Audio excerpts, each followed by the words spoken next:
Former chair of Vote Leave Gisella Stewart made a stunning Brexit point as she condemned incapable Parliament for its role in the stuttering progress to the UK's exit from the EU. Ms Stewart made the comments while appearing on the latest edition of BBC Newsnight. She was tackling questions surrounding the current Supreme Court case over whether Prime Minister Boris Johnson was allowed to prorogue Parliament. A case was brought forward by lawyer Gina Miller. Ms Stewart was one of the premier voices in the pro-Brexit camp. Her help in the campaign saw the UK vote to leave the EU in 2016. But when asked about her surprise at the complexities Brexit had caused, Ms Stewart remained defiant. She said, "What I had not anticipated is that Parliament would spend 3 years being totally incapable of overcoming its own internal divisions. That's what's brought the courts into this." She was joined in the discussion by former Labour Lord Chancellor, Lord Faulkner. He said, "The courts have got involved more and more because the friction between the various parts of our institutions has got stronger and stronger.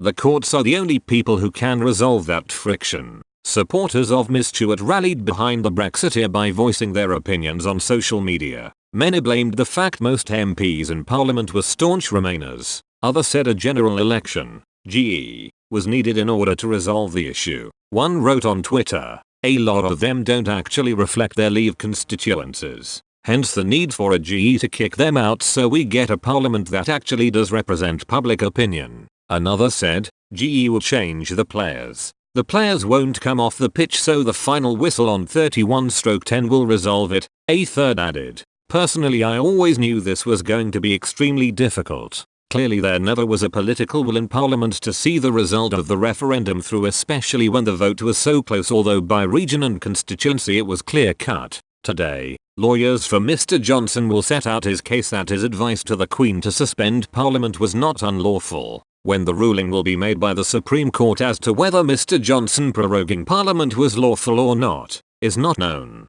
Mr Johnson told the Queen on the 28th of August to prorogue Parliament for 5 weeks from the week of the 9th of September. His move sparked fury from opposition MPs who said he misled the Queen and was determined to stop them holding him to account on Brexit.